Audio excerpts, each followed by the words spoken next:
അബുൽ ഹസൻ ഷാദുലി റളിയല്ലാഹു അൻഹു പറഞ്ഞത്, നിങ്ങൾക്ക് വല്ല ആവശ്യം അള്ളാഹുവിനോടുണ്ടെങ്കിൽ ഉടനെ ഗസാലിമാമിനെ തവസ്സുലാക്കി ദ്വാരന്നോളിയെന്നു. ആ ഗസാലിമാം വഫാത്തായി. വഫാത്തായപ്പോൾ ഒരാൾ സ്വപ്നത്തിൽ കണ്ടിട്ട് ചോദിച്ചു, എന്താണ് അവസ്ഥ? അതിന് ഉത്തരം കൊടുത്തെന്താ പറയുക, അള്ളാഹു എനിക്ക് എല്ലാം തന്നു, മഗ്ഫിറത്തിന്റെ എല്ലാം തന്നു. എന്താ കാരണം എന്ന് എന്തെല്ലാം പറയാം. കാരണം പറഞ്ഞ എന്താ അറിയാം, കിതാബ് എഴുതിക്കൊണ്ടിരിക്കുമ്പോൾ, ആ കാലത്ത് ബോൾ പെന്നും ജെല്ല് പെന്നും ഓഫ്സെറ്റ് പ്രസ്സൊന്നുമില്ല, മഷിക്കുപ്പിയിൽ മരക്കഷ്ണത്തിന്റെ കലം മൂർച്ച കൂട്ടിയിട്ട് ഇങ്ങനെ കുത്തി കുത്തി കുത്തി ഇങ്ങനെ എഴുതല പണി.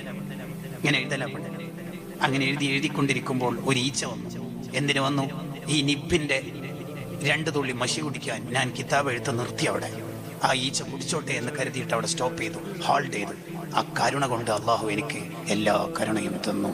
യെസ്, ഇർഹമു മൻ ഫിൽ അർദ്, ഭൂലോകത്തുള്ളവരോട് കരുണ കാണിക്കൂ എങ്കിൽ ഇർഹമുക്കും മൻ ഫിസ് സമാ, ആകാശ ലോകത്തുള്ള മലക്കുകളുടെ ആശീർവാദവും ആകാശത്തിന്റെ അധിപന്റെ കരുണയും നിങ്ങൾക്ക് ലഭിക്കും. പൂച്ചയോട്, ഈച്ചയോട്. ഇതൊക്കെ ഇമാമിങ്ങളുടെ ചിത്രത്തിലുള്ളതാണ്.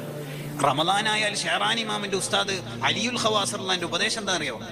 വീട്ടുകാരെ, നമ്മുടെ വീട്ടിൽ അടുപ്പിൽ തീ കത്തൂല റമദാന്റെ പകലിൽ, കാരണം നമുക്ക് നോമ്പുണ്ട്, ഭക്ഷണ ആവശ്യമില്ല, നോമ്പുണ്ട്. അപ്പോഴൊക്കെ നമ്മളെ വീട്ടിലെ പൂച്ചനെ മറക്കല്ലേ. പൂച്ചയും ഈച്ചയൊക്കെ തന്നെയാണ് ഇമാമികൾ ജയിച്ചു കയറിയ കഥകളുടെ താളുകളിൽ ഉള്ളത്. അതെ.